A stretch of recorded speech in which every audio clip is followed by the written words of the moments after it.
All right, Paradise Springs Wine Club members, welcome back. We have our March Wine Club selections.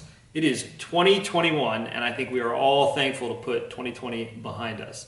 We hope you guys have been staying safe, and as optimism rolls out with the vaccine and everything going on and warmer weather on the horizon, I think we have a lot to look forward to in 2021, and we can't wait to get back to doing this in person with you. As soon as we can, and it's safe to do so, we will. But in the meantime, we're here with another virtual tasting and just an update on what's going on. If you haven't been out to the property, we are fully open. We have our food truck running up on the weekends, and we've actually introduced a new culinary experience with our head chef, Stefan, a private booking with basically a private coursed wine dinner in our chandelier room on Friday nights. That is amazing. We actually just did the first one, and it came off with rave reviews. So if you're looking for a great, new, different experience here at Paradise Springs, it's a really good one. So give it a try and come on out. In the meantime, we're still doing reservations for fire pits and trying to integrate some fun tastings and just various things around as we await the warm weather. So can't wait to see your faces again, and hope you guys are staying safe again. And before you know it, spring will be here, and we'll all get back to normal. So, in the meantime, we've got some great wine selections for you this quarter. Some new stuff and some old ones that you've heard of, but new vintages. So we're really excited about the new wines and what's coming out, and we hope you guys enjoy them too. So, all right, we'll be right back with your tasting. All right, welcome back. We're going to go ahead and get started with the tasting portion of our video. For those new members out there who don't know me, my name is Rob Cox. I'm the director of winemaking here at Paradise Springs. I'm here with Kirk, our CEO and founder. We're going to get started with some bubbles. Some of you might be familiar with this. This was an add-on wine, the December wine shipment. This wine is going to go out into the white wine only members this time around. So let me pop this open. So yeah, if you got this as an add-on last time, you enjoyed it around Christmas or the holidays, and you need another one, you can always add this back on again. So we did do this in very limited quantities each year, and it's been selling pretty well. We've actually have it in our chocolate flight right now, and nice to get people accustomed to this wine. It's a special wine. We took a lot of time to do this. I mean, we actually made the base wine for this in 2018, and did this traditional champagne method where secondary fermentation took place in the bottle. So it's a lengthy process, but one that I think yields a much better quality. If you want to talk a little bit about how you did all that, Rob. Sure. First, I'll give you guys a quick little tip. When you're opening a bottle of sparkling champagne, cava, anything that's under pressure with bubbles like this, it's always good to actually hold on to the cork with a firm grip and actually turn the base of the bottle to open it. You want to do it nice and slowly. I know it's fun to shoot it and all that and gush it out, but then you're wasting half your bottle. Or spraying it. So making it rain. But just a quick tip for when you're opening this at home. It's a lively one. It's got a nice mousse and bubbles, as you can see on it. That's a good indicator for sparkling wine, how well the second fermentation took and the quality of it. You want a real nice fine mousse, as the French call it, the bubbles on top of the wine. So when you're making this traditional style, we start with a base wine with this wine, and that was Chardonnay. It's getting its pink from Merlot. So this is 95% Chardonnay, 5% Merlot to make it the rosé style. This didn't stay long on its yeast after the secondary fermentation in the bottle. We want it to be very bright and lively and fresh. That's what rosé sparklings kind of should be, and the way this one's geared to drink this one early on in its life. And it's a fun one. It's great when it's hot out. It's very versatile with food. What do you think about it, Kurt? Well, yeah, so Rob, a lot of people, just for people who don't know, a lot of people talk about different sweetness levels of sparkling, brut, demi-sec, sec. What can you explain kind of where this falls in the sweetness level for them? Yeah, I mean, you got your dry, narrow brut, zero brut. That's where when you're taking the yeast out and you're putting the cork into the bottle, you have to replace a little bit of that lost volume out of the bottle to get it the proper fill height. And that's your chance where you can adjust the acidity by doing it with the dosage, as it's called, another French term, of course, where you can adjust and add a mixture of sugar into the bottle along with wine, or you can even use cognac or spirit too. It's legal to do that. We did not do that with this. where we can adjust the amount of acidity and the way it transfers to your palate. So this one we went about 5 to 6 gram range on the dosage, but that makes this fall into the brut category. That's kind of the popular range for those of you that had Veuve Clicquot, or Dom Perignon. Those champagnes fall into that level. So it's a pretty dry. It is. It's not really sweet, Yes. despite the pink rosé color. Yeah. We still wanted to, like I said, we want good acidity. We want to be bright and lively and fresh. And when that dosage level still keeps that good level of acidity, it just kind of takes off some of the harsher edges of it. And that's kind of the way we want to go with this one, emphasize the fruit. So Yeah, and for me, that traditional method of making champagne is really, it's a very complex kind of flavor to sparkling. There's a lot of different layers to this that you can taste, and you can really tell that the time we took with this really did it justice. So good job. This is one you should be proud of, and one you should definitely have in your cellar to pop on great occasions. And speaking of that, the name of this wine, Après. So for those of you who don't know, we actually did a sparkling Viognier version back years ago, and we named it Après. And Après simply means after in French, and really was about how they came up with the idea to make sparkling wine. Champagne in the first place was after momentous events and celebrations, kings would open bottles to celebrate. And so Après is kind of our tribute to those moments we're celebrating that you may have, and this is simply the rosé version. So yeah, kind of a fun name. You can Après after anything you do, Après ski or Après that's my favorite dentist, or whatever you want to celebrate, whatever momentous occasion of getting through. So but yeah, this is a great wine. Yeah, so cheers to that. Awesome. So go ahead and hit pause on that video, and if you're enjoying this wine, and then come right back, and we'll be ready with the next wine club selection. All right, welcome back, everybody. We're going to go ahead and move on to our next selection. This one will be in the white wine only, and also the standard club. We haven't released this one yet to the wine club. It's been in our tasting room for a little while now. This is a 2019 Chardonnay. For us, Chardonnay, it's kind of the wine that put us on the map early on in our life. Kirk can tell you a little bit about that. Yeah, in 2009, actually 10 years ago from this vintage, we won the Virginia Governor's Cup for Chardonnay, and that was really, that came out in the first year that we opened here at the winery, and it was a shock. We kind of didn't know what to do or how to handle it, and we all of a sudden saw a lot of people coming out wanting to seek us out and the quality of wine that we were doing, and it was really a nice problem to have, and one that really set the stage for us to be a winery that makes really good wine and strive to make the best wine that we possibly can. So Chardonnay's always kind of had a special place for us, and I think every vintage we tweak a little bit, but we still have that same methodology on how we make Chardonnay, which Rob can talk about. And it's a lot of why we see eye to eye, from a winemaker and winery standpoint, is we like to make the same type of Chardonnay.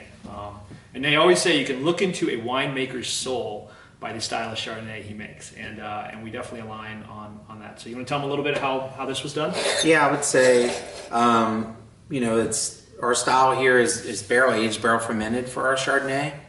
So, we like a little bit of oak on it, and I've actually backed down on the amount of new oak on that wine since that first vintage kind of settled in right around this 20% range that this wine is in. And it's all French oak. French is a little more savory, a little more subtle. And just, barrel fermenting it helps it really integrate into the wine. We want it to be a note in the wine. Think of the wine as like, a song, and song has notes to it. And you have an acid note, and you have fruit notes, and you have oak notes, and you have alcohol notes. And for me, a wine like this, or wine in general, really when all the notes work well together, and nothing stands out, I think the wine is better. And, I think you can taste some of the oak notes in this wine, but it's really blended in seamlessly from that barrel fermentation. We also stir the leaves on this. The leaves are those solids and dead yeast cells. And that kind of adds a creaminess and a roundness to this wine too. And we like to do that because we do not normally put this wine through very much malolactic fermentation. This is not your buttery style of Chardonnay for sure. We want this to be, once again, very fresh, fruit forward, very lively style Chardonnay. I know in our tasting room, Kirk, we got a lot of people that come in and they're used to their parents' Chardonnay, or Chardonnay of old, which was a butter oaky bomb. Stick of butter in the glass, really. ABCers, anything but Chardonnay. So, Dan, our tasting manager, really encourages our staff to get people to get over that stigmatism of Chardonnay and really give ours a try, because it's unlike Chardonnays that they might have been used to. And I think this, is one of the better Chardonnays we've had in the past few vintages. It's really well balanced, a lot of good fruit to it, and I think you all will really appreciate this one when you get it in your shipment. Yeah, for me, oak is kind of like spicing a really great piece of meat. When you have a quality ingredient that you've invested in, hence the quality grapes that we're growing, you don't want to overspice that and have that characteristic overpower sort of that natural characteristic of what you've grown and what you've done. And so I think our style of Chardonnay really allows the fruit to kind of shine through, but more have a complementary flavor to it. And Rob, to his credit, has really been able to work the style of oak, type of oak, the forest that it comes from in France to where our growing site is growing these grapes. So there's a lot of effort and tweaking and little nuances that go into a wine like this that you may not know when you just have a glass of Chardonnay. So I think that's why it makes this wine so special, and a lot of work, and good job. This is great. So hopefully you guys enjoy it. So go ahead and hit pause on that video, finish up, and enjoy your Chardonnay, and we'll be back with the next selection. All right, we're back, and we're gonna start with some reds. The first red for this shipment is unreleased. This is a 2018 Petit Verdot.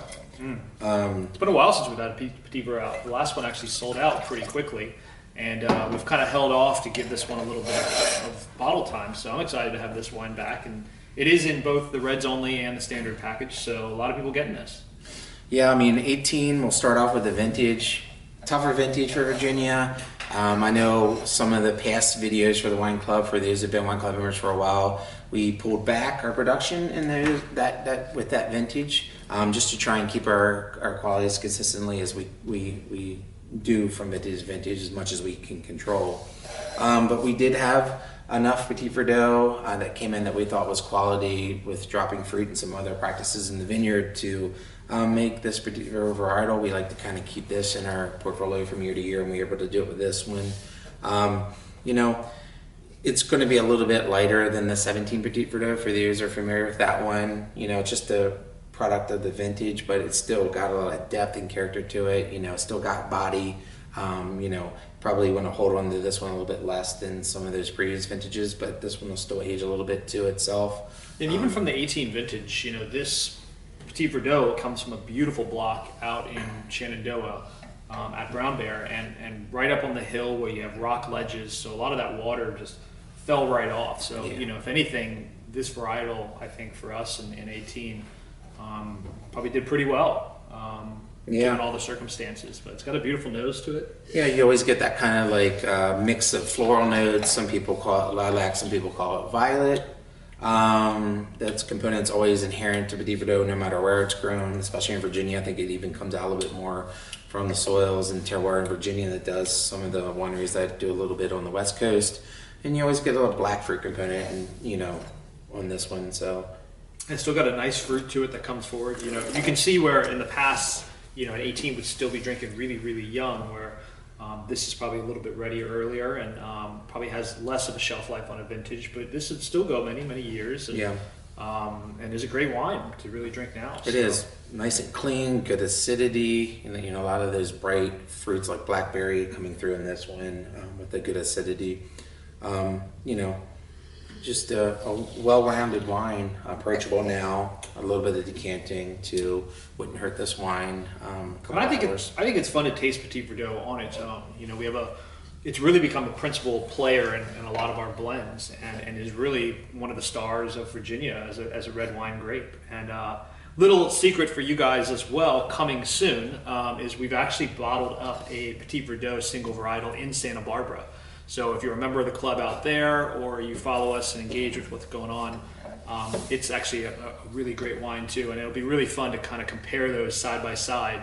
And that wine actually is from the 18 vintage as well. So we might put something together to do a little comparative tasting in the future. So stay tuned for that.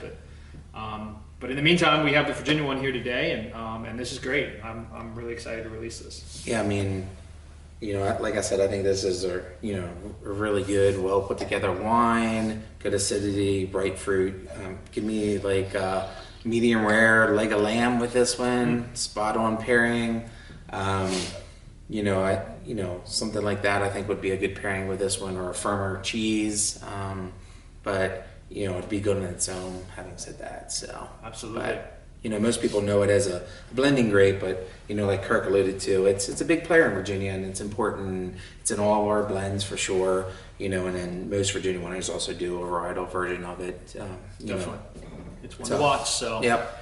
All right, well done. So go ahead and enjoy the Petit Verdot. Hit pause on the video, and we'll be right back with your final wine club selection. All right, last but not least, we got another fun unreleased wine for you. Right. One of our new flagship wines. This is the 2017 Moment. I know a lot of you are big fans of the 16 version, which was a pretty good solid vintage for Virginia. 17, great vintage for red wine in Virginia, so this should be a fun one for you all to try. Yeah, the 16 was the first year we did this wine, so this is actually the second version of the Moment. And the blend stays very similar. It's Petit Verdot heavy with Cab Franc, Cab Sauv, and Merlot. Yep. And just, again, coming back to Petit Verdot being the star, it's the dominant grape in this blend. And we really believe in that, and so yeah, I'm excited to try this. A great vintage, and yeah, for me, aromatically on this one, it's kind of a battle between the Cab Franc and Petit Verdot, where the two are heavier percentages in this blend. They're both the more aromatic varieties in this one, but are just a really fascinating nose. A lot of layers to it. You got some fruit, you got some spice, you got some toastiness from the oak. This. All French oak on this one. It spends about 20 months in barrel for the typical vintage for this. Really all come together to make a really complex nose on this one for me. I'm gonna go ahead and give it a taste. It's been a while since I've had this one. Kind of excited to try it. So it's great. And so for those who don't know, the name of the Moment was a wine that it's actually a wine and a blend that we parallel in Santa Barbara as well under the same logo. And the East Coast version, Virginia, is called the Moment because it symbolizes the moment here on the East Coast that we decided to go into the wine industry in Virginia. And the West Coast version is called the Roshi. And Roshi is an old wise teacher of Zen Buddhism and kind of symbolizes our growth growing up in the wine industry and moving out west and doing a project out there. And the logo is really cool. So it's actually, this circle here is called an Enzo circle, and it's a symbol for enlightenment in the Japanese Zen Buddhist culture. And when you have a tree resurrecting in the middle of an Enzo circle, it actually has a double meaning of the circle of life. And an unclosed circle symbolizes imperfection, and a closed symbol symbolizes perfection. And I thought it was appropriate to have it unclosed because a wine is never perfect. You're always striving to make the wine better and better. And really, when you taste wine, it's in the eye of the beholder or eye of the taster, right? Your own opinion is really what matters the most, and what might be perfect to you may be imperfect to someone else. So I think it symbolizes our, being striving to always make the best wine that we possibly can, and just recognizing that we're not always perfect and things are not always perfect. So I thought that was kind of a nice, poetic way to symbolize, the logo on the wine. So, but again, this is our highest end red blend here, one of the two here at Paradise Springs, and it's a wine that we're really proud of. Yeah, I mean, the 2016 version, great wine, awesome. I think this has the potential to be even better. It's, this one's young. I'd recommend decanting it if you're going to drink it soon. I think you're definitely, or just leave it open for 6 to 8 hours, kind of plan your drinking, if you will. Open it at least lunchtime, and if you're going to have a dinner that night, I think some air on this one will definitely help it out. It's this, but just structured, layered, got a lot of abundant tannins, are really well rounded. It's just a lot of components that are going to allow this one to age for a while. And I just think this one, as it goes, will just, age very gracefully, very well for quite a long time. Absolutely. So, yeah, and if you're at home and you're still having trouble getting a dumbbell set to work out with, it actually doubles very well to do some weightlifting with at home. So We really invested in a higher end packaging on this, and I think you can feel that with the weight of this bottle. Sometimes if you drink a few glasses, you can't tell if there's wine still in there.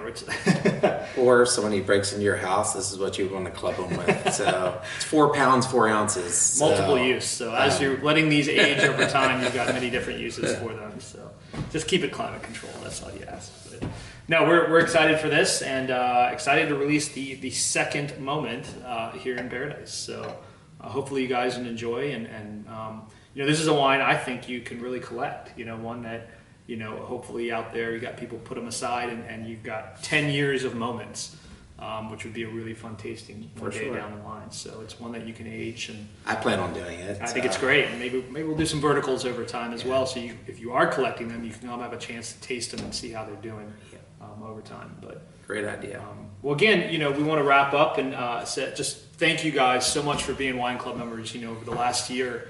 I can't believe it's March again. It's really been a year. Yeah. And, just want to thank you guys, because your support has really helped us to continue to make wine and keep this place open and keep it going through the tough times. So thank you guys. And we can't look forward to seeing you guys soon, and can't wait to get back to normal where we can plan some events and see you guys in person. So thank you. Cheers to you. Cheers. And we'll see you in Paradise soon.